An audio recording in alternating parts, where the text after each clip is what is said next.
depan.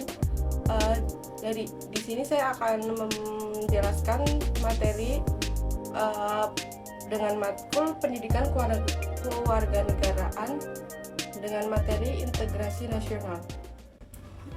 Integrasi nasional adalah pencatuan atau asimilasi bangsa-bangsa sehingga menjadi satu kesatuan yang utuh.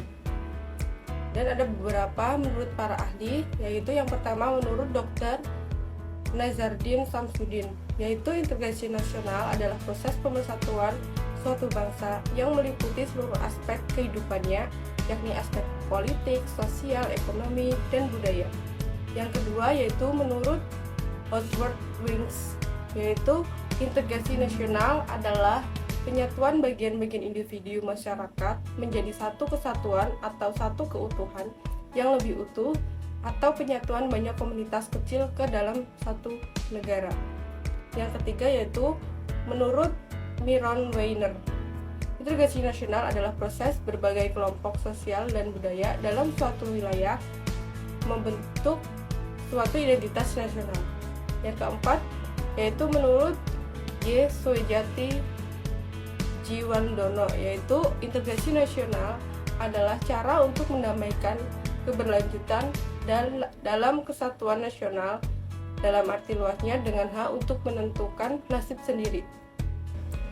Yang poin kedua yaitu ada syarat integrasi nasional. Yang pertama, adanya kesadaran massa. Syarat utama untuk membangun integritas dan kesatuan nasional adalah kesadaran seluruh masyarakat bahwa hubungan diperlukan untuk memenuhi kebutuhan mereka. Integrasi nasional hanya dapat dicapai dengan kontribusi seluruh elemen masyarakat. Yang kedua yaitu kesepakatan tentang aturan dan pedoman. Syarat-syarat berikutnya adalah terciptanya kesepakatan masyarakat tentang norma dan nilai sosial yang dilestarikan dan dijadikan pedoman. Semua masyarakat harus menyetujui aturan hidup yang telah ditetapkan. Yang ketiga yaitu adanya nilai dan norma yang berlaku.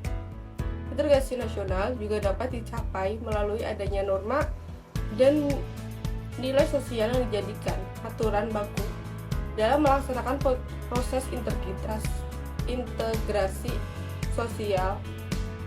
Nilai dan norma tersebut penting sebagai aturan yang berlaku dalam masyarakat. Jenis-jenis integrasi nasional. Integrasi yang pertama yaitu integrasi asimilasi, adalah bentuk integrasi yang merupakan perpaduan dua budaya atau lebih yang menghilangkan ciri-ciri budaya asli yang diterima masyarakat. Yang kedua yaitu integrasi akulturasi, adalah perpaduan dua budaya atau lebih tanpa menghilangkan ciri-ciri budaya asli di lingkungannya. Yang ketiga yaitu integrasi normatif, adalah integrasi yang didasarkan pada norma-norma yang menghubungkan masyarakat. Yang keempat yaitu ada keterpaduan perangkat, merupakan keterpaduan yang terbukti merupakan hasil kesatuan individu dalam masyarakat. Yang kelima, integrasi idealis, adalah integrasi yang dilakukan dan dibuktikan dengan ikatan spiritual yang kuat tanpa adanya paksaan.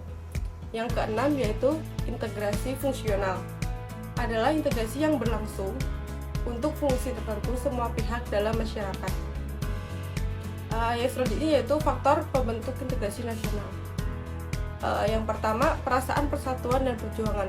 Salah satu faktor dalam kontribusi terpentingnya bagi integritas dan persatuan nasional adalah perasaan berbagi nasib dan persahabatan yang sama. Ini dimulai pada masa kolonial ketika orang Indonesia tanpa memandang suku, agama, ras ataupun kelas bersatu untuk kemerdekaan dari keinginan yang sama. Yang kedua yaitu menginginkan persatuan. Salah satu peristiwa yang menunjukkan keinginan Indonesia untuk bersatu adalah peristiwa Sumpah Pemuda pada tanggal 28 Oktober 1928. Bangsa Indonesia ingin bersatu dengan semangat juang yang sama sesuai dengan cita-cita bangsa. Yang ketiga yaitu cinta tanah air.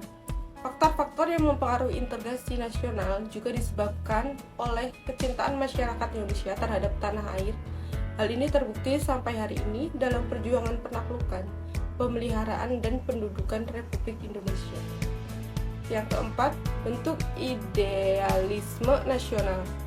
Integrasi nasional merupakan bentuk ideologi nasional yang disepakati bersama. Menurut ideologi Pancasila, Indonesia yang memiliki banyak perbedaan dan keragaman dapat terus bersatu. Hal ini karena nilai-nilai Pancasila berlaku bagi masyarakat, bangsa, dan kehidupan bangsa. Yang kelima yaitu budaya gotong royong. Faktor yang mungkin terjadinya integrasi nasional adalah adanya budaya gotong royong. Budaya gotong royong dikenal sebagai ciri khas dari individualisme masyarakat Indonesia yang diturunkan secara turun-temurun dan dilestarikan adalah memprediksi ancaman asing. Integrasi nasional juga penting dalam memprediksi ancaman eksternal. Bentuk ancaman eksternal dapat berupa pendudukan wilayah atau pulau terluar di Indonesia. Kemudian ada penghambat integrasi nasional. Yang pertama yaitu masyarakat Indonesia yang beragam. Masyarakat yang ada sangat beragam dan mencakup berbagai suku, agama, ras, dan golongan lainnya. Bahkan terbukti ada ribuan suku budaya di Indonesia yang menghambat integrasi bangsa karena perbedaan yang tegas. Yang kedua yaitu luas wilayahnya Indonesia. Luas wilayah Indonesia juga dapat menghambat integrasi nasional.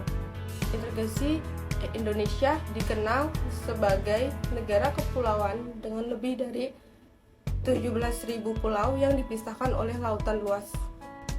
Yang ketiga yaitu pemahaman etnosentrisme yang kuat. Etnosentrisme adalah bentuk fanatisme kelompok etnis yang mengakui budaya mereka lebih unggul dari budaya lainnya. Hal ini memungkinkan semua suku bangsa Indonesia untuk percaya bahwa budaya mereka lebih unggul dari suku lainnya. Situasi ini dapat menjadi ancaman bagi integrasi nasional. Yang keempat yaitu pembangunan yang tidak merata. Mengingat wilayah Indonesia yang sangat luas, tantangan dalam melaksanakan integrasi nasional adalah ketimpangan pembangunan. Wilayah Jawa dan di Indonesia di bagian barat mungkin lebih berkembang daripada Indonesia bagian timur. Hal ini dapat menyebabkan ketidakpuasan dengan beberapa pemangku kepentingan. Yang kelima yaitu erosi budaya adat yang dimulai. Indonesia erosi budaya adat juga dapat menghambat integrasi nasional. Lemahnya nilai budaya suatu negara bermula dari kuatnya pengaruh budaya asing yang tidak sesuai dengan kepribadian negara tersebut, baik melalui kontak langsung maupun tidak langsung. Adapun contoh integrasi nasional yaitu ada di seragam, pelaksanaan gotong royong, saling menghargai, dan alkulturasi budaya. Kepatuhan terhadap hukum, toleransi beragama, dan upacara bendera. Dan yang pertama yaitu seragam. Seragam sekolah berbentuk sama untuk semua anak sekolah, terlepas dari kelas orang tua, ekonomi, suku, ras, atau agama mereka. Beragam sekolah dengan sama tanpa adanya perbedaan. Yang kedua yaitu pelaksanaan gotong royong. Gotong royong meninggalkannya banyak perbedaan dalam masyarakat untuk mencapai tujuan bersama. Bekerja sama menyederhanakan semua masalah yang ada. Yang ketiga yaitu saling menghargai. Saling menghargai dan menghormati adalah bentuk lain dari integrasi nasional. Hal ini sangat penting dalam masyarakat majemuk seperti Indonesia.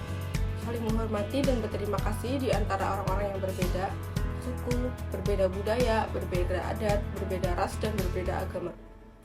Yang keempat yaitu akulturasi budaya. Contoh akulturasi budaya dan asimilasi paling terkenal terjadi ketika pendatang dari Jawa menetap di Lampung. Dua budaya yang berbeda disatukan dalam bidang yang sama. Awalnya karena perbedaan suku dan budaya sering terjadi konflik antara kedua suku tersebut. Namun seiring berjalannya waktu, masyarakat Lampung dan pendatang dari Jawa mampu hidup berdampingan secara damai. Kemudian yaitu kepatuhan terhadap hukum. Contohnya yaitu ikuti aturan lalu lintas agar tidak terjadinya kecelakaan sesama pengguna jalannya. Kemudian yaitu toleransi beragama. Indonesia memiliki 6 agama yang diakui sebagai agama negara. Hak asasi manusia sangat dilindungi di sini. Agama dan kebebasan menjalankan agama sesuai dengan keyakinan dan perkembangan dengan baik. Yang terakhir yaitu upacara bendera. Contoh identitas nasional adalah upacara bendera. Ritual bendera yang dilaksanakan setiap hari Senin di sekolah berlangsung pada hari-hari libur tertentu. seperti Hari Kemerdekaan, Hari Sumpah Pemuda, dan yang merupakan bagian dari integrasi nasional. Sekian yang bisa saya jelaskan tentang materi integrasi nasional. Saya ucapkan mohon maaf apabila ada salah kata dan kekurangan. Sekian dan terima kasih. Wassalamualaikum warahmatullahi wabarakatuh.